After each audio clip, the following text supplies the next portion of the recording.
Vous savez, ce sentiment quand tout votre mariage se dissout à un feu rouge? Oui, moi non plus. Jusqu'à ce jeudi après-midi sur Oak Street, quand j'ai vu mon mari depuis 12 ans sortir d'un immeuble d'appartement que je n'avais jamais vu auparavant, tandis qu'une blonde très enceinte lui faisait un signe de la main depuis la fenêtre du 3e étage comme s'il était son héros personnel revenant de la guerre. Bonjour, je m'appelle Vera, j'ai 38 ans, je suis avocate spécialisée en divorce et, apparemment, la plus grande idiote du monde. Laissez-moi vous planter le décor. J'étais là, assise dans ma Lexus, attendant que le feu change, répétant mentalement ma plaidoirie pour l'affaire Henderson, quand je vois Graham, mon Graham, l'homme qui prétend ne pas se souvenir où nous rangeons les filtres à café, sortir avec assurance des appartements du 1247 Oak Street. Il porte ce qui ressemble à des courses, des produits bio de chez Whole Foods. L'homme qui pense que Costco est trop snob faisait ses courses chez Whole Foods pour quelqu'un qui n'était pas moi. Mais attendez, ce n'est pas tout. Cette déesse blonde ne pouvait pas avoir plus de 26 ans, se penche par la fenêtre, une main sur son ventre de femme enceinte très évident, l'autre lui envoyant un baiser. Et Graham lève les yeux vers elle avec ce sourire que je n'avais pas vu depuis environ 4 ans. Le sourire qu'il avait l'habitude de me faire avant que nous ne devenions deux étrangers qui partageaient occasionnellement un lit et se disputaient pour savoir à qui était le tour de sortir les poubelles. Le feu est passé au vert. Je n'ai pas bougé. Les voitures derrière moi ont commencé à klaxonner. Je n'ai toujours pas bougé, parce que mon cerveau faisait ce truc bizarre où il essayait de me convaincre que j'avais des hallucinations. Peut-être que Graham avait une sœur perdue de vue depuis longtemps. Peut-être qu'il faisait du bénévolat pour les mères célibataires enceintes. Peut-être que j'avais finalement craqué après trop d'années à écouter des conjoints infidèles mentir sous serment. Un type dans une camionnette a crié quelque chose sur le fait d'apprendre à conduire. Je lui ai fait un doigt d'honneur, très mature, je sais, et je me suis garé sur le parking du Target de l'autre côté de la rue. Mes mains tremblaient. Mon cœur avait ce drôle de bégaiement. Et quelque part au fond de mon esprit, la partie qui avait passé 15 ans à anéantir les maris infidèles au tribunal me murmurait « Oh, ma chérie, tu sais exactement ce que c'est. » Voici le truc quand on est avocate en divorce.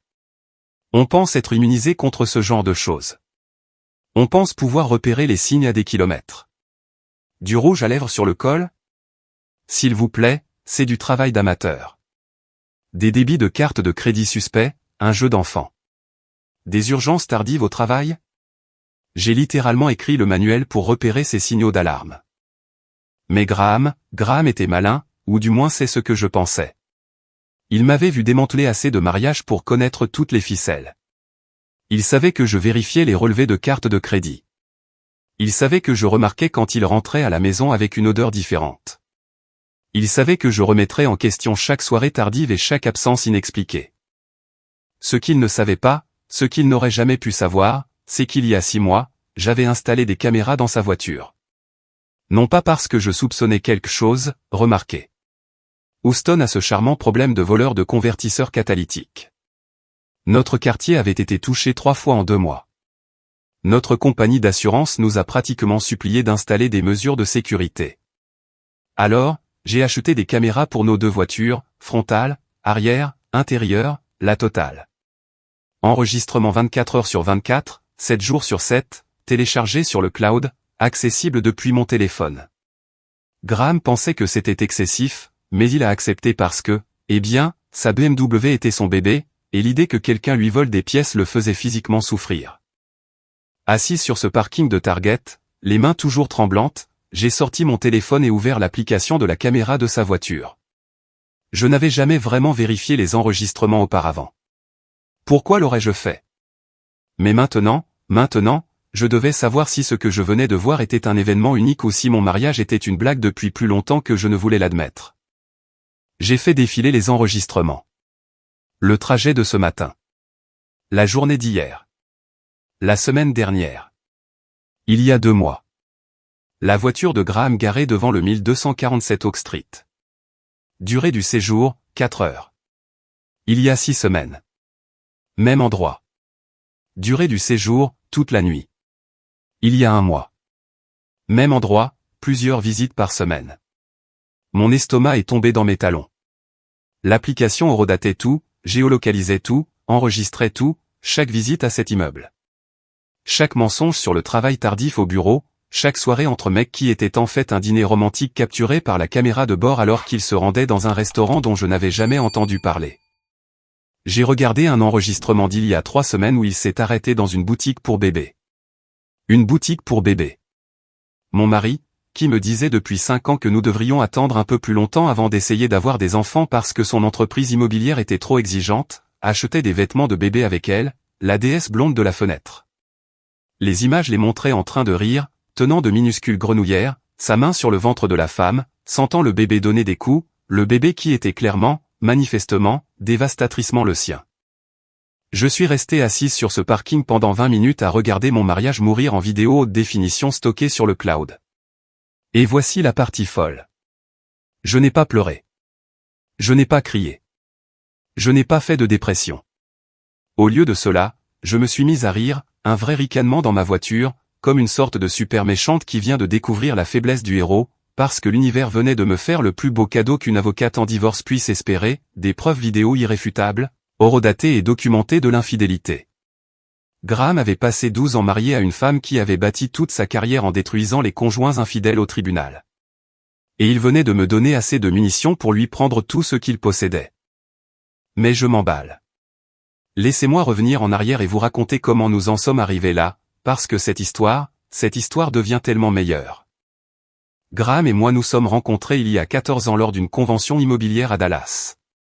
J'y étais pour représenter un client dans un divorce compliqué avec un litige immobilier.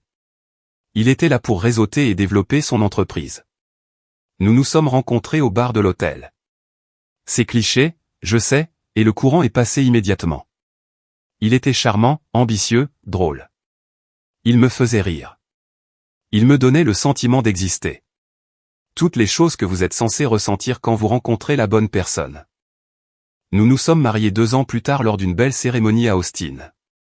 Rien de trop extravagant, juste la famille et les amis proches. Mes parents l'adoraient. Ses parents m'adoraient. Nous avons acheté une maison dans un beau quartier de Houston. Le genre avec de bonnes écoles et des réunions de syndics de copropriété auxquelles les gens assistaient vraiment.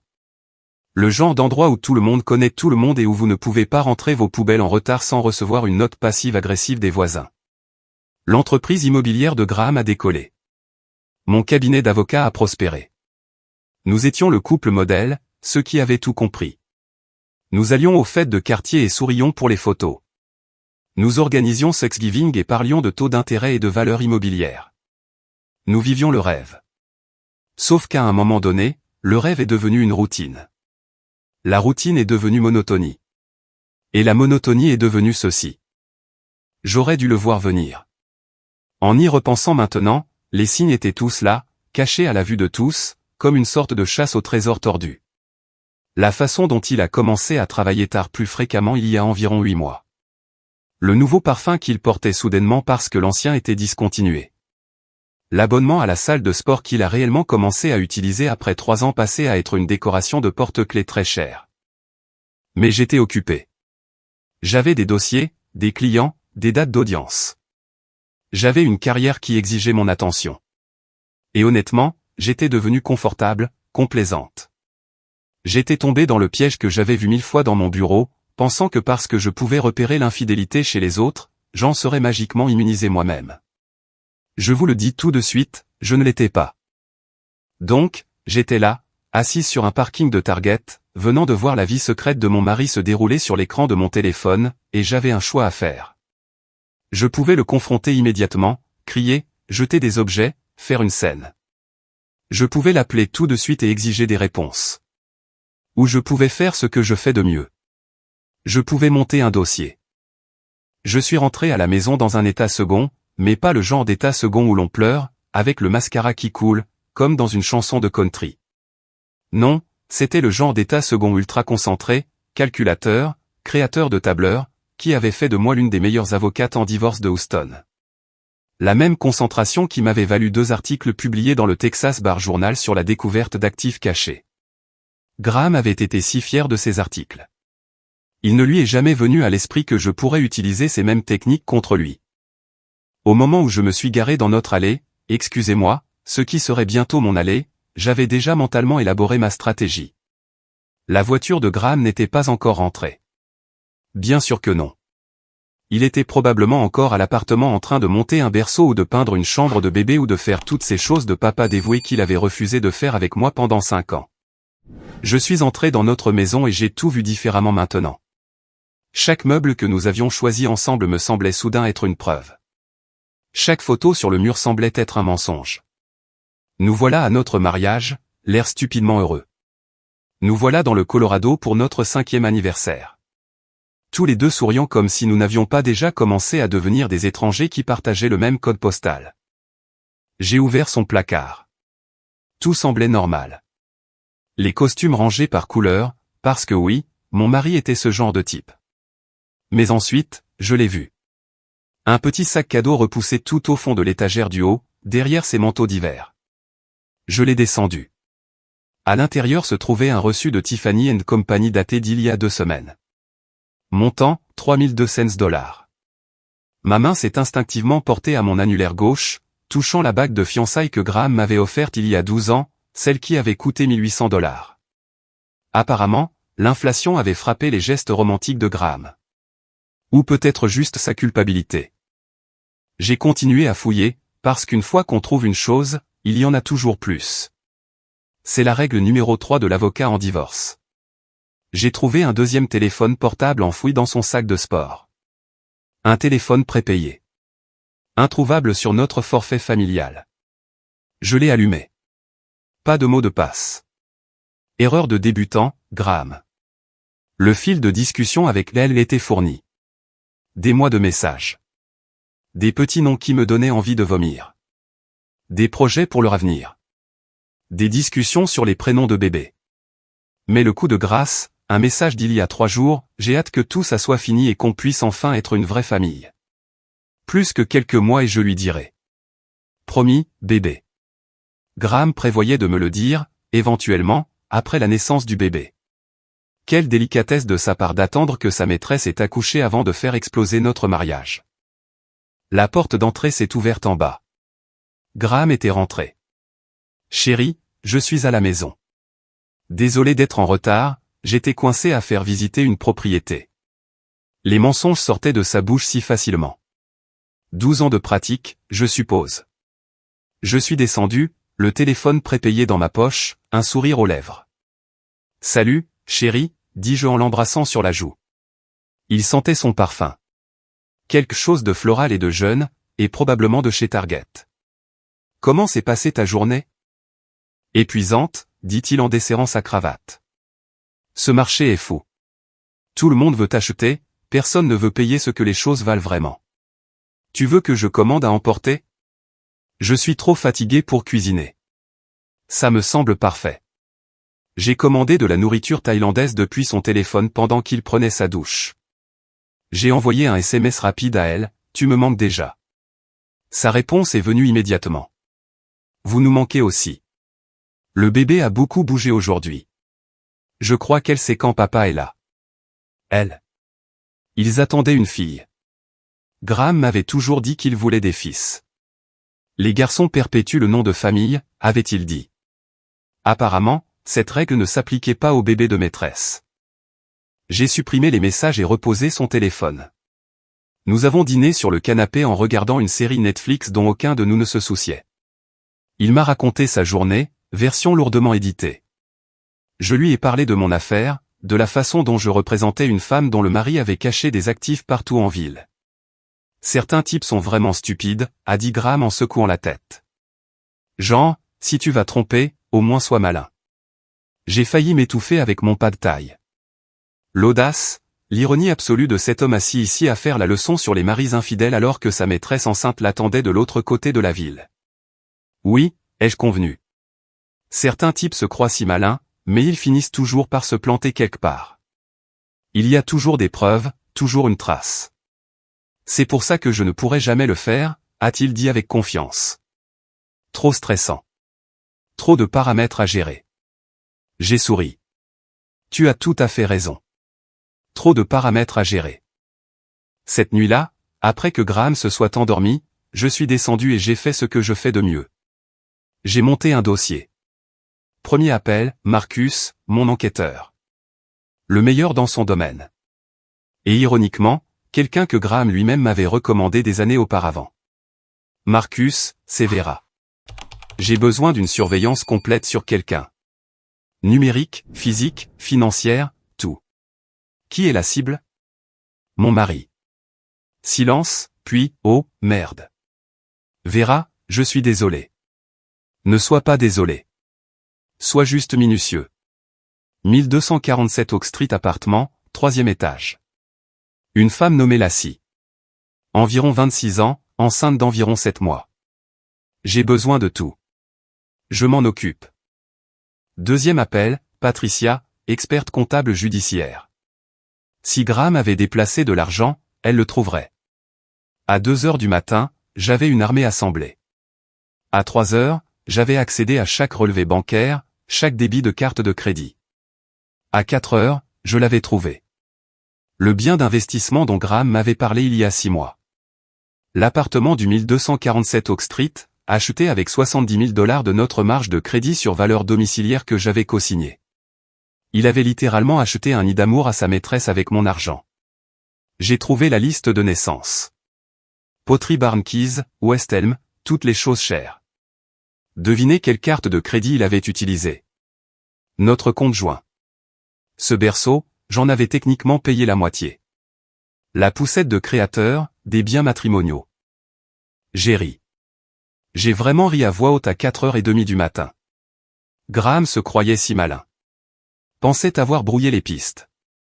Mais voici le truc quand on est marié à une avocate en divorce qui a littéralement publié des recherches sur la recherche d'actifs cachés. Vous devriez probablement supposer qu'elle connaît toutes les ficelles du métier. Vendredi matin, Graham m'a embrassé au revoir avant de partir au travail. J'ai souri et lui ai dit de passer une bonne journée. Puis je me suis mis au travail. J'ai appelé mon cabinet, leur ai dit que je prenais une journée personnelle. Marcus a appelé avec une mise à jour. Lassie travaillait chez Pure Barre en centre-ville, gagnait $30 000 par an, voyait Graham depuis 11 mois. Elle l'avait rencontré quand il avait vendu un appartement à son ami. Patricia a trouvé $20 000 de plus en dépenses. Meubles de bébé, vêtements de maternité, vitamines prénatales, tout sur nos cartes. À midi, j'avais un tableau financier complet. À 14 heures, j'avais rédigé les papiers du divorce. À 16 heures, je les avais déposés au tribunal en demandant une audience en référé pour dissipation des biens matrimoniaux. À 17 heures, quand Graham a envoyé un SMS disant qu'il serait en retard à cause d'un dîner de clients, j'étais assise dans le bureau de mon avocate. Oui, j'ai engagé une représentante parce que se représenter soi-même est stupide. Nous finalisions la stratégie. Le plan était simple. Lui signifier l'assignation à la fête de révélation du sexe du bébé. J'avais trouvé l'invitation dans son téléphone prépayé. Demain, samedi après-midi, à l'appartement de Lassie. Tous ses amis et sa famille célébrant la petite fille Richardson. Oui, ça allait être le nom de famille du bébé. Mon avocate, Diane, m'a regardé avec un mélange d'admiration et d'horreur. Tu vas lui signifier l'assignation à la fête de naissance? Fête de révélation du sexe, ai-je corrigé. Eh oui. Avec toi là-bas, et Marcus pour tout documenter. Vera, c'est brutal. Diane, il a dépensé mon argent pour le bébé de sa maîtresse. Il lui a acheté un appartement avec notre marge de crédit. Brutal ne commence même pas à décrire ce qu'il mérite. Elle a souri. L'audience en référé est fixée à lundi de la semaine prochaine, dans 10 jours. Juge Morrison. Vous aurez le temps de rassembler toutes les preuves. Rendez le dossier béton. Il est déjà béton, mais oui, rendons-le absolument dévastateur. Je suis rentré à la maison ce soir-là et j'ai préparé le dîner. Un vrai dîner. Le rôti de bœuf préféré de Graham. J'ai mis la table avec notre belle vaisselle. J'ai allumé des bougies. J'ai mis la robe qu'il avait toujours aimée. Quand il est rentré à 9 heures, sentant de nouveau son parfum, il avait l'air confus. Qu'est-ce que c'est que tout ça? Je voulais juste faire quelque chose de gentil, dis-je doucement. J'ai senti que nous avions besoin d'un vrai dîner ensemble. Il avait l'air mal à l'aise. Coupable. Bien.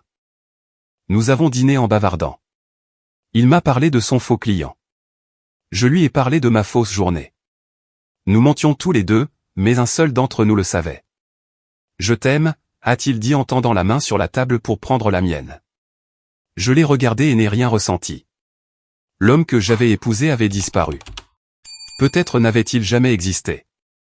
Je t'aime aussi, ai-je menti en retour, parce que demain à 14 heures, à la fête de révélation du sexe de sa maîtresse enceinte, Graham allait avoir sa première surprise. Et dans 10 jours, devant la juge Morrison, il allait avoir la seconde, celle qui le détruirait vraiment. Samedi matin, je me suis réveillé comme si c'était Noël. Sauf qu'au lieu de cadeau sous un sapin, j'étais sur le point de livrer le cadeau des conséquences à mon mari infidèle. Traitez-moi de mesquine, mais après 11 mois de mensonges, j'avais bien mérité un peu de joie vengeresse. Graham dormait encore à côté de moi, ronflant doucement, béatement inconscient que son monde entier était sur le point d'imploser dans environ 4 heures. Je l'ai regardé un instant. Cet homme avec qui j'avais partagé un lit pendant 12 ans, et j'ai essayé de trouver un peu de tristesse, un peu de regret, une minuscule parcelle de l'amour que j'avais autrefois ressenti. Rien. Juste une satisfaction froide et calculatrice. Je me suis levé, j'ai fait du café et j'ai commencé à me préparer. Pas mon habituel pantalon de yoga et chignon décoiffé du samedi. Non, aujourd'hui exigeait de la stratégie. J'ai choisi une robe noire élégante, professionnelle mais pas trop formelle, chère mais pas ostentatoire. Je voulais ressembler exactement à ce que j'étais, une femme qui avait sa vie en main alors que la sienne s'effondrait de façon spectaculaire. Graham est descendu vers 10 heures en se frottant les yeux. « Bonjour, chérie. Tu es bien habillée. Tu vas quelque part ? » « Je déjeune avec Diane, dis-je, ce qui n'était pas techniquement un mensonge. Diane serait là, juste pas pour le déjeuner. Cool. J'ai quelques visites cet après-midi. Il s'est versé du café, m'a embrassé sur la joue et est remonté prendre sa douche. Des visites, bien sûr. La fête de révélation du sexe commençait à 14 heures. J'avais vu l'invitation électronique sur son téléphone prépayé. Des ballons roses et bleus, de jolis graphiques de points d'interrogation. C'est avec un espace vide attendant d'être rempli. Lassie s'était inscrite sur les listes de naissance de Pottery Barn Keys, Williams Sonoma et Restauration Hardware Baby and Child, parce qu'apparemment le matériel de base pour bébé de Target n'était pas assez bien pour la maîtresse de mon mari. L'invitation à la fête indiquait tenue décontractée, rafraîchissement léger, préparez-vous à une douce surprise. La seule surprise allait être moi, Diane, Marcus et un huissier de justice débarquant à leur petite célébration. À 13h30, j'ai quitté la maison. Graham était dans son bureau, répétant probablement le mensonge élaboré qu'il me raconterait sur son après-midi. Je n'ai pas dit au revoir. J'ai retrouvé Diane et Marcus sur le parking de Target en face du 1247 Oak Street, le même parking où j'avais eu ma petite révélation 2 jours plus tôt.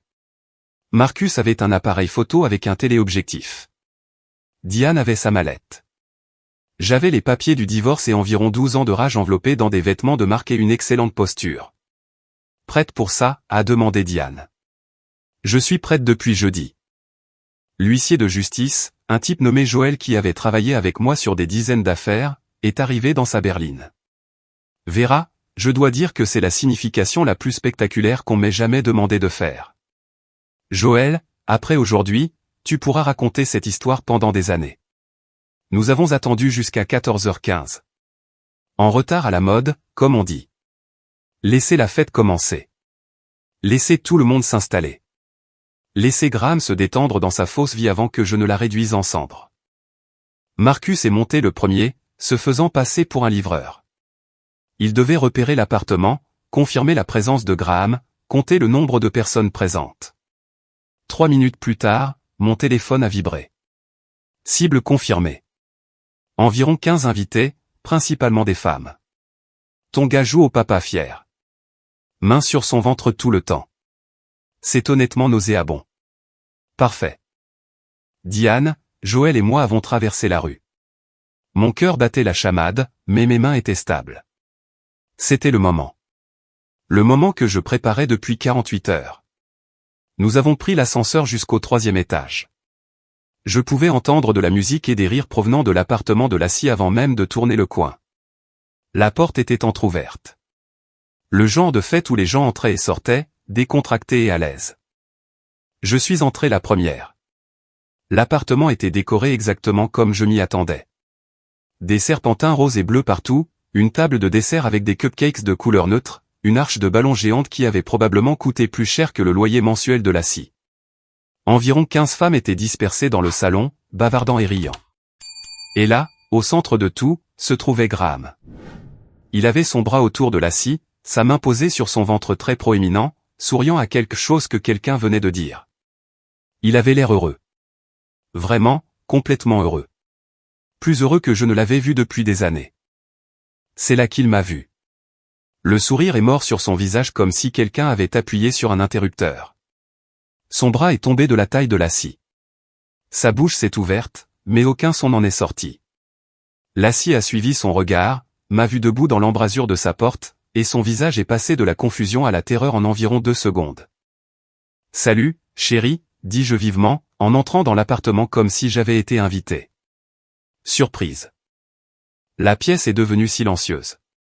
15 femmes me dévisageaient comme si je venais de gâcher un enterrement, ce qui, d'une certaine manière, était le cas, l'enterrement de la double vie de Graham. Vera a finalement réussi à dire Graham. Quoi? Qu'est-ce que tu fais ici? Eh bien, tu as dit que tu avais des visites cet après-midi, mais j'ai réalisé que tu avais oublié des documents importants à la maison. Je me suis tourné vers Joël. Pourriez-vous? Joël s'est avancé, professionnel et efficace. Graham Richardson, une assignation vous est remise. Il a tendu les papiers du divorce à Graham. Graham les a pris avec des mains tremblantes, fixant les documents comme s'ils étaient écrits dans une langue étrangère. Vera, attends, je peux tout expliquer. Oh, je suis sûr que tu le peux. Tu es agent immobilier. Tu es doué pour vendre des choses. Mais voilà le truc, Graham. Je suis avocate en divorce. Je suis doué pour détruire des choses, en particulier les maris menteurs et infidèles qui utilisent les biens matrimoniaux pour financer le style de vie de leur maîtresse. Lassie a poussé un petit cri. Biens matrimoniaux? Oh, ma belle, il ne t'a pas dit? Je me suis tourné vers elle, mon sourire assez aiguisé pour couper du verre. Ce charmant appartement dans lequel tu vis, acheté avec 70 000 $ de notre marge de crédit sur valeur domiciliaire. Ces meubles, notre carte de crédit conjointe. Ce berceau que je peux voir dans la chambre de bébé, c'est aussi notre argent. Félicitations. Tu vis dans un nid d'amour dont j'ai techniquement payé la moitié. J'espère que tu l'aimes, parce que le tribunal sera très intéressé de récupérer ses actifs. Une des amies de Lassie a eu un hoquet de surprise. Une autre a sorti son téléphone, probablement pour enregistrer, ce qui me convenait. Plus il y avait de témoins, mieux c'était. Le visage de Graham était devenu complètement blanc. Vera, s'il te plaît, pouvons-nous en parler en privé? En privé? Comme la façon dont tu as eu une liaison de 11 mois en privé? Comme la façon dont tu as mis une autre femme enceinte en privé? Comme la façon dont tu as vidé nos comptes en privé pour jouer à la petite maison? J'ai ri. Non, Graham. Nous avons largement dépassé le stade du privé. Diane s'est avancée, tout à fait professionnelle. Monsieur Richardson. Je suis Diane Foster, l'avocate de Madame Richardson. Vous remarquerez que l'audience en référé est prévue pour lundi matin. Le tribunal a accordé une ordonnance restrictive temporaire gelant tous les comptes joints en attendant l'audience sur la dissipation des biens matrimoniaux. Vous trouverez également une requête pour l'usage exclusif du domicile conjugal. Je vous suggère de retenir les services d'un avocat immédiatement. Graham avait l'air sur le point de vomir. Bien. Lassie s'est mise à pleurer. Tu m'as dit que tu étais divorcé. Tu as dit que c'était finalisé. Oh, ça ne faisait que s'améliorer. Il t'a dit que nous étions divorcés? Je me suis retourné vers Graham. Vraiment? C'est l'histoire que tu as choisie? Alors, qu'est-ce que j'étais, moi? Ton ex-femme extrêmement dévouée qui vivait encore avec toi, partageait un lit avec toi et, apparemment, finançait ta nouvelle relation? J'allais te le dire, dit faiblement Graham. J'allais vous le dire à toutes les deux. Après le bébé. Après le bébé, ai-je répété. Quelle prévenance. Ça montre vraiment tes talents de planificateur. À ce propos, Graham, tu devrais peut-être vérifier tes comptes en banque. Oh, attends. Tu ne peux pas. Ils sont gelés. Tu devras demander de l'argent à maman maintenant. Marcus filmait tout ça depuis le couloir. Parfait. Je me suis tourné pour partir, puis j'ai fait une pause. Oh, Lassie. Félicitations pour le bébé. Elle est adorable sur les photos d'échographie. J'aime particulièrement celle du rendez-vous du 15 mars. Tu sais, celui que Graham a payé avec notre assurance? Oui. Ma compagnie d'assurance va adorer ce petit détail. Je suis sorti de cet appartement la tête haute. Diane à mes côtés, laissant derrière moi une pièce remplie d'un silence choqué et une fête de révélation du sexe complètement ruinée. Dans l'ascenseur, Diane s'est mise à rire. C'était la chose la plus sauvage que j'ai jamais vue. Je n'ai pas encore fini, dis-je. Ça, c'était juste la déclaration d'ouverture. L'audience de lundi sera la plaidoirie finale. Mon téléphone a commencé à vibrer avant même que nous n'atteignions le parking. Graham appelait. J'ai refusé. Il a rappelé. J'ai refusé de nouveau. Puis sont venus les SMS. Vera, s'il te plaît. Laisse-moi t'expliquer. Ce n'est pas ce que tu penses. Je t'aime. J'ai bloqué son numéro. Marcus attendait près de sa voiture, souriant. J'ai tout en vidéo. Ça va être magnifique au tribunal. Envoie-le à Diane ce soir. Et Marcus, facture-le lui, pas à moi. Ajoute-le à la liste des dépenses conjugales. Je suis rentré chez moi, dans ma maison, qui serait légalement la mienne d'ici la fin de la semaine prochaine si Diane avait son mot à dire, et je me suis enfin permis de le ressentir. Pas de la tristesse, pas du chagrin, juste une pure satisfaction vertueuse. Graham avait passé 11 mois à penser qu'il était assez malin pour jongler avec deux vies. Pensant que j'étais trop occupée, trop confiante, trop inconsciente pour remarquer. Il avait oublié qui il avait épousé.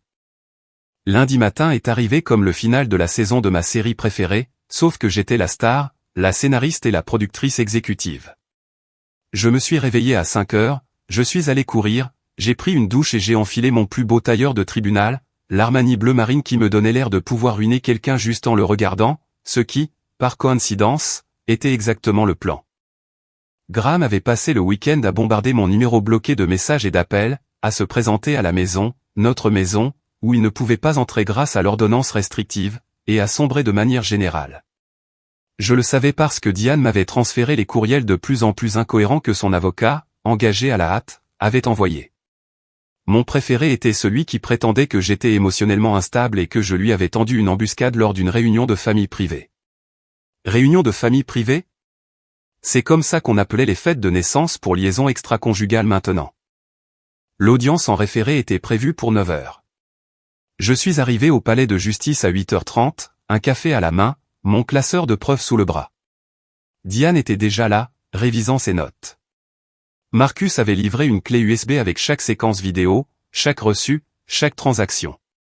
Nous avions des relevés bancaires, des relevés de cartes de crédit, des données GPS des caméras de la voiture de Graham, des messages textes du téléphone prépayé, et mon préféré, un décompte complet de chaque centime qu'il avait dépensé pour l'assis au cours des 11 derniers mois. Dégâts totaux, 94 632 $ de fonds matrimoniaux, dont j'avais gagné la moitié. Graham est arrivé à 8h50 avec son avocat, un certain Richard, qui avait l'air d'avoir été tiré d'une partie de golf pour gérer ce gâchis. Graham avait une mine affreuse. Mal rasé, costume froissé, les yeux injectés de sang. Il avait clairement passé un week-end difficile. Bien. Nous sommes entrés dans la salle d'audience. La juge Morrison présidait. J'avais plaidé devant elle des dizaines de fois. Elle était juste, pragmatique, et n'avait absolument aucune patience pour les conjoints infidèles qui jouaient à des jeux financiers. Madame Richardson, dit-elle en me faisant un signe de tête. J'ai lu votre requête en référé. Monsieur Richardson, j'ai lu votre réponse. Commençons. Diane s'est levée. Votre honneur, il s'agit d'un cas simple de dissipation des biens matrimoniaux. Monsieur Richardson a entretenu une liaison extra-conjugale de 11 mois au cours de laquelle il a systématiquement détourné des fonds matrimoniaux pour subvenir aux besoins de sa maîtresse et de leur enfant à naître. Nous avons une documentation complète. Elle a affiché la première pièce à conviction sur l'écran de la salle d'audience, l'achat de l'appartement au 1247 Oak Street. 70 000 $ retirés d'une marge de crédit sur valeur domiciliaire que Graham et moi avions tous deux signé. Monsieur Richardson a dit à ma cliente qu'il s'agissait d'un bien d'investissement, a poursuivi Diane. En réalité, il a été acheté comme logement pour sa maîtresse, Madame Nassi Porter. Richard s'est levé.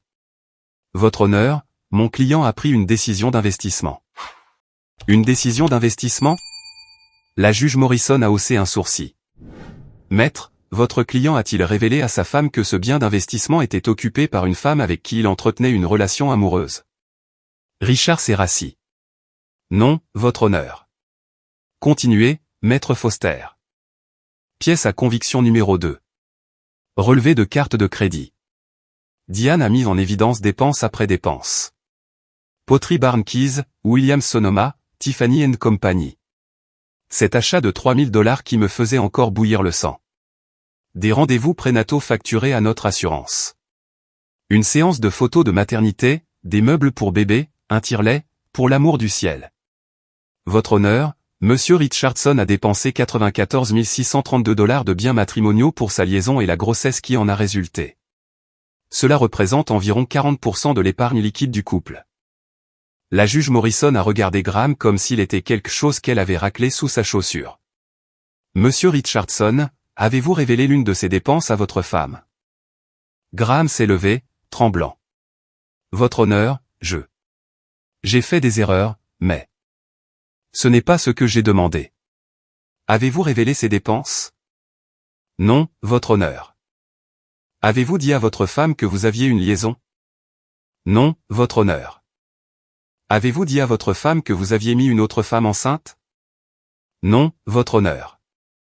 Avez-vous utilisé des fonds matrimoniaux, des fonds que votre femme a gagnés par son travail, pour soutenir cette autre relation? La mâchoire de Graham s'est crispée. Oui, votre honneur. La juge Morrison a pris une note. Maître Foster, que demandez-vous? Le remboursement immédiat des fonds dissipés, l'usage exclusif du domicile conjugal, dont ma cliente est exclue depuis samedi, la possession du véhicule conjugal à son nom, et une décision ordonnant que l'appartement du 1247 Oak Street soit vendu et que le produit de la vente soit restitué au patrimoine matrimonial. Votre honneur, a protesté faiblement Richard. Madame Porter est enceinte de 7 mois et vit dans cet appartement. Monsieur Richardson aurait dû y penser avant d'utiliser l'argent de sa femme pour loger sa maîtresse, a dit froidement la juge Morrison. Voici ce qui va se passer. Monsieur Richardson, vous avez 72 heures pour quitter le domicile conjugal. Madame Richardson en obtient l'usage exclusif en attendant le jugement de divorce définitif.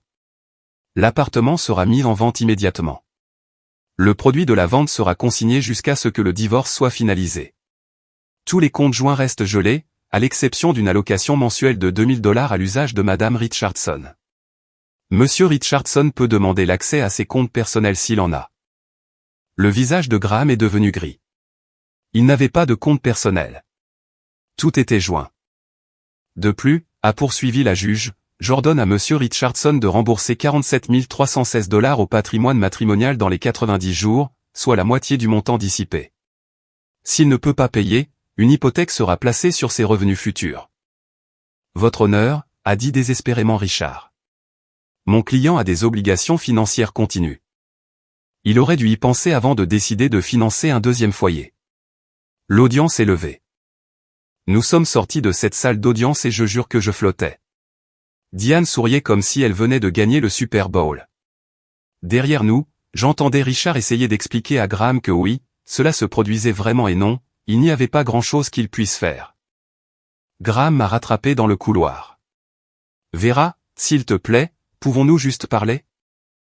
Je me suis arrêté, me suis retourné, les regarder. De quoi, Graham? Du fait que tu m'as menti pendant 11 mois. Du fait que tu as dépensé notre argent pour une autre femme? Du fait que tu lui as acheté une bague à $3000 alors que je porte toujours celle à 1800 que tu m'as offerte il y a 12 ans. Je n'ai jamais voulu te faire de mal. Tu voulais juste mentir, tricher, voler et mettre quelqu'un d'autre enceinte pendant que nous étions mariés. Mais me faire du mal? Non, c'était juste un effet secondaire malheureux. Je t'aime. Tu m'aimes? J'ai ri. Graham, tu ne sais même pas ce que ce mot signifie. Tu t'aimes toi-même. Tu aimes avoir des options. Tu aimais avoir une femme stable à la maison pendant que tu jouais à la petite maison avec un modèle plus jeune de l'autre côté de la ville. Mais moi? Tu ne m'as pas aimé depuis des années. Tu ne voulais juste pas abandonner la vie confortable que je t'ai aidé à construire. Ses yeux étaient humides. Qu'est-ce que je suis censé faire maintenant? Je ne sais pas, Graham. Peut-être trouver un travail. Peut-être emménager chez ta mère. Peut-être demander à Lassie si elle a un placard de libre. Ce n'est plus mon problème. J'ai commencé à m'éloigner. Vera. Je me suis arrêté une dernière fois. Oh, et Graham, cette BMW que tu aimes tant, celle à ton nom. Tu devrais peut-être vérifier la requête en divorce. Je la réclame comme compensation pour préjudice moral. J'espère que tu aimes les transports en commun. Les 72 heures suivantes ont été glorieuses.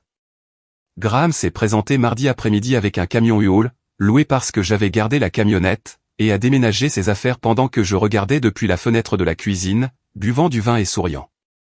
Il a pris ses vêtements, ses clubs de golf, sa précieuse télévision à écran plat. J'ai gardé tout le reste, les meubles, les œuvres d'art, les ustensiles de cuisine, la belle vaisselle et, surtout, la maison elle-même.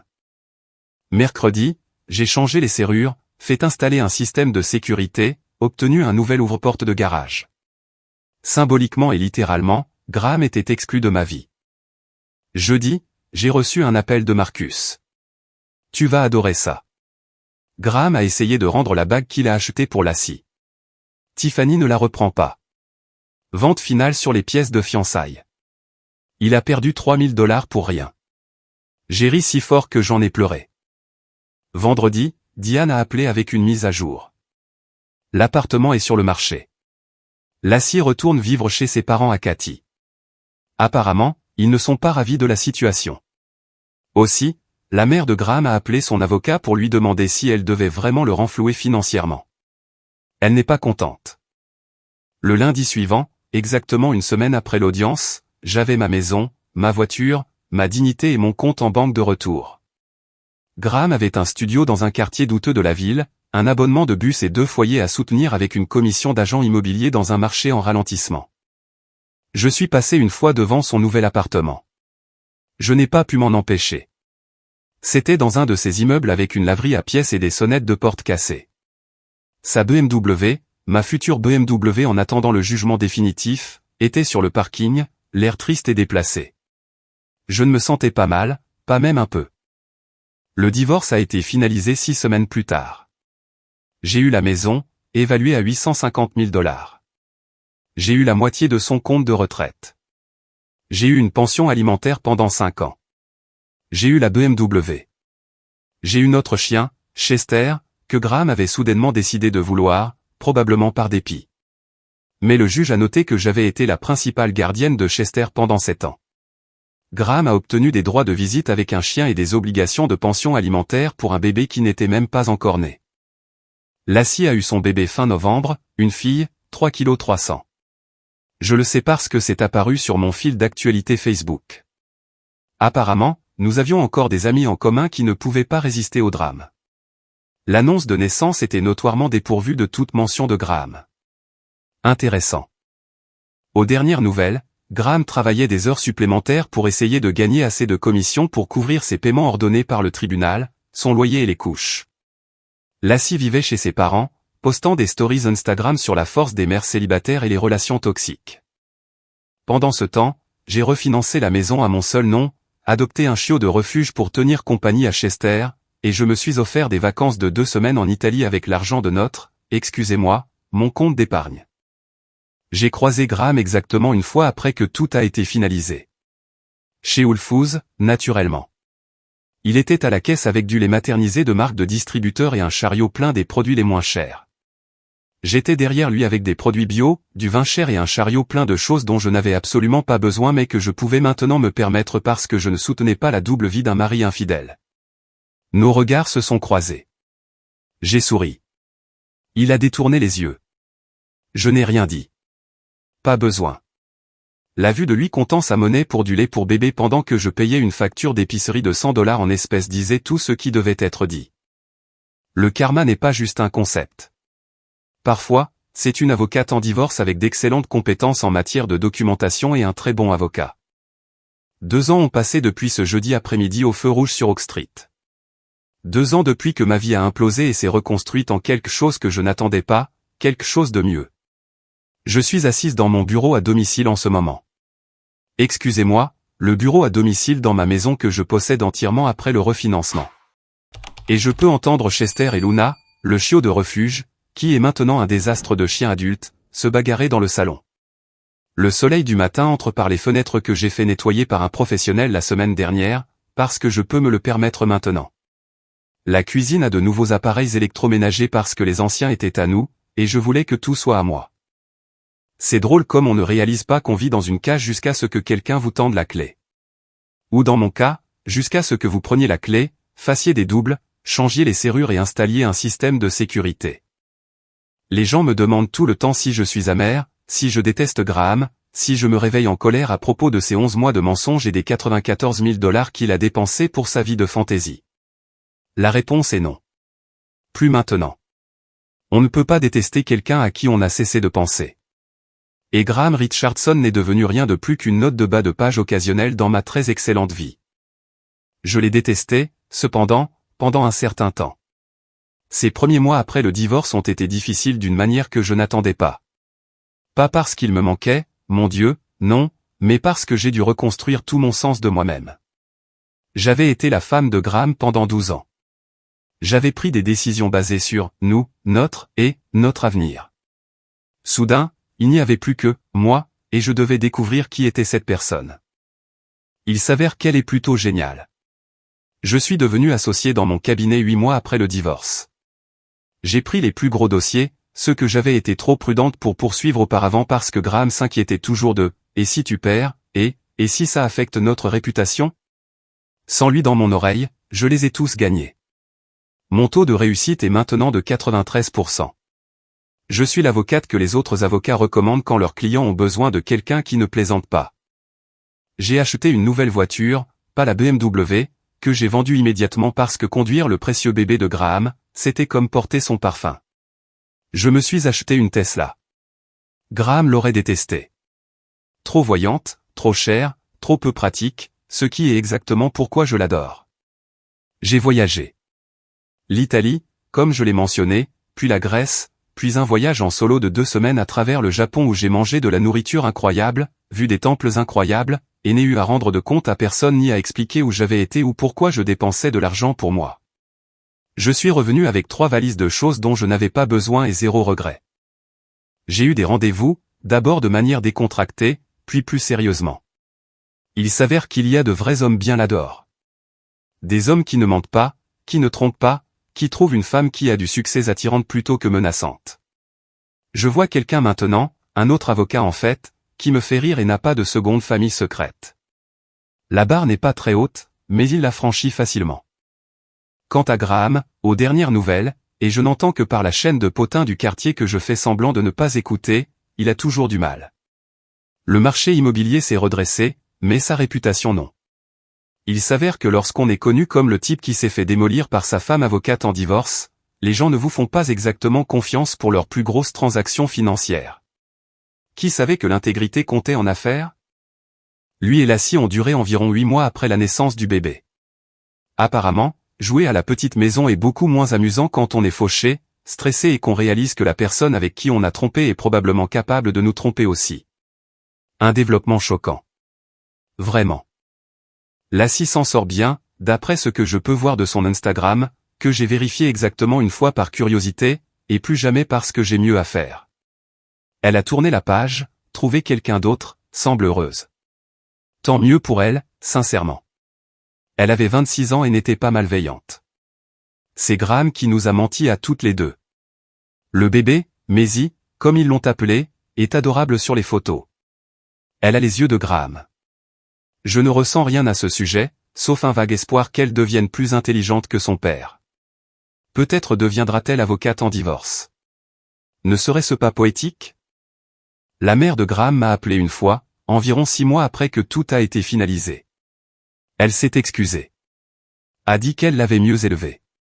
A dit qu'elle avait honte de ce qu'il avait fait. Je lui ai dit que j'appréciais, mais qu'elle ne me devait pas d'excuses pour les choix de son fils adulte. Nous avons pris un café. Elle est en fait charmante. Nous nous voyons encore de temps en temps. Graham déteste ça. Mes parents m'ont soutenu tout au long du processus, bien que mon père ait dit « je ne l'ai jamais aimé » environ 40 fois, ce qui était à la fois agaçant et validant. Ma mère n'arrêtait pas de me demander si je mangeais assez, ce qui est le langage universel des mères pour dire « est-ce que tu survis à ce cauchemar ?» Je survivais. Je survis. La maison semble différente maintenant, plus légère. J'ai repeint, me suis débarrassé du beige sécuritaire sur lequel Graham insistait, et j'ai opté pour des bleus profonds et des gris chauds. J'ai accroché des œuvres d'art que j'aime vraiment au lieu des paysages génériques qu'il avait choisis. La chambre d'amis est devenue une bibliothèque parce que j'ai toujours voulu une bibliothèque et n'en ai jamais eu une parce que Graham pensait que c'était prétentieux. J'ai pris un chat. Chester était ravi. Veuillez noter le sarcasme. Luna pense que le chat est son meilleur ami. Le chat pense que Luna est une idiote. Ils ont trouvé un arrangement. J'ai organisé Thanksgiving l'année dernière pour la première fois dans ma maison fraîchement décorée et entièrement mienne. Mes parents, mon frère et sa famille, quelques amis du travail. C'était bruyant, chaotique et parfait. Personne n'a posé de questions sur Graham. Personne ne m'a plainte. Je n'étais pas la divorcée ou la femme trahie. J'étais juste Vera, organisant une super fête dans sa belle maison. Voici ce que j'ai appris de tout cela. La trahison est un cadeau emballé dans le pire papier possible. On ne le voit pas au début. On ne voit que la douleur, l'humiliation, la perte. Mais en dessous se trouve une liberté dont on ne savait pas qu'on avait besoin. J'étais confortable dans mon mariage. Le confort est dangereux. Le confort rend complaisant. Le confort vous maintient dans des situations qui ont cessé de vous servir il y a des années, parce que le changement fait peur et que le connu est plus facile que l'inconnu. Graham m'a rendu service. Il m'a forcé à sortir du confort pour entrer dans le terrifiant, et le terrifiant s'est transformé en épanouissement. Je ne lui suis pas reconnaissante. N'exagérons rien. Mais je suis reconnaissante du résultat. Je suis reconnaissante de la vie que j'ai construite à partir des décombres. Je suis reconnaissante d'avoir eu les compétences, les ressources et le système de soutien pour non seulement survivre, mais pour gagner. Tout le monde n'a pas cette chance. Je sais à quel point je suis chanceuse. Est-ce que j'aurais aimé le découvrir plus tôt? Parfois, je repense aux signes que j'ai manqués et je grince un peu des dents. Mais j'étais occupée à être une bonne épouse, une bonne partenaire, une bonne coéquipière. Je faisais ce que j'étais censé faire. C'est Graham qui a enfreint les règles. Ferais-je quelque chose différemment? J'aurais peut-être installé ces caméras de voiture pour de vraies raisons de sécurité plus tôt. Mais honnêtement, non. Tout s'est passé exactement comme il le fallait. L'univers m'a fourni des preuves au moment exact où j'étais prête à les utiliser.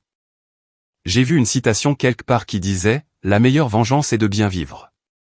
C'est gentil et tout, mais incomplet. La meilleure vengeance est de bien vivre et de s'assurer qu'il le sache. C'est pourquoi, quand j'ai croisé Graham chez Whole Foods, je me suis assuré que mon chariot était plein de tout ce qui est cher et j'ai payé en espèces pendant qu'il comptait sa monnaie pour du lait maternisé.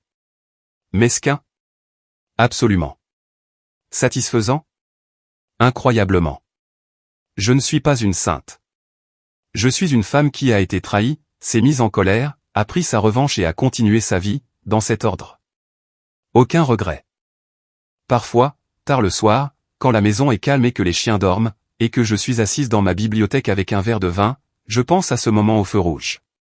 Cette fraction de seconde où tout a changé, où j'aurais pu rentrer à la maison, le confronter immédiatement, avoir une dispute hurlante et le laisser contrôler le récit. Au lieu de cela, j'ai attendu, j'ai planifié, j'ai documenté, j'ai exécuté, j'ai gagné. C'est la différence entre réagir et élaborer une stratégie, entre être une victime et être une victorieuse. Graham pensait qu'il était assez malin pour jongler avec deux vies. Il pensait que j'étais trop occupée, trop confiante, trop naïve pour remarquer. Il m'a sous-estimé. Les hommes font souvent ça. Ils sous-estiment les femmes. Ils supposent que nous ne faisons pas attention. Ils pensent que nous sommes émotives, irrationnelles et incapables de penser stratégiquement quand nous sommes blessés. Ils ont tort. Je suis la preuve vivante qu'ils ont tort. Alors, voici mon conseil, complètement non sollicité. Si vous pensez que votre partenaire vous trompe, faites confiance à votre instinct, puis vérifiez, puis documentez, puis prenez un avocat avant de le confronter. L'émotion est puissante, mais les preuves sont tout. Et si c'est vous qui pensez à tromper, ne le faites pas. Ne le faites tout simplement pas, divorcer comme un adulte. Parce que si vous trompez une avocate en divorce, vous méritez tout ce qui vous arrive. Je dors bien la nuit dans ma maison, dans mon lit, avec mes chiens, mon chat et mes dossiers financiers extrêmement bien organisés. Graham, probablement pas. Ce n'est pas mon problème. Le mois dernier, j'ai reçu un courriel d'une femme qui avait entendu parler de mon cas par le bouche à oreille de la communauté juridique. Elle vivait quelque chose de similaire. Mari, liaison, dépenses cachées. Elle m'a demandé si j'avais des conseils. Je lui ai dit ce que je vous dis. Documentez tout, ne faites confiance à personne et engagez le meilleur avocat que vous puissiez vous permettre. Puis je l'ai référé à Diane, qui s'est maintenant spécialisée dans les divorces à patrimoine élevé avec des composantes d'infidélité. Nous sommes devenus une sacrée équipe. Graham a créé un monstre. Ou peut-être a-t-il simplement révélé celui qui était là depuis le début. Quoi qu'il en soit, ça me va. Je m'appelle Vera. J'ai 40 ans. Je suis associé dans le plus grand cabinet de droit de la famille de Houston. Je possède une belle maison, je conduis une excellente voiture, j'ai des amis formidables et je me réveille chaque jour reconnaissante qu'un feu rouge sur Oak Street m'ait montré exactement qui j'avais épousé. Certaines personnes reçoivent des citrons et font de la citronnade. J'ai reçu la trahison et j'en ai fait une promotion de carrière, une victoire immobilière et une vie que je veux vraiment vivre. Si vous me voyez chez Whole Foods avec mes courses chères et mon sourire satisfait, c'est pourquoi. Et si vous voyez Graham compter sa monnaie à la caisse, eh bien, c'est aussi pourquoi.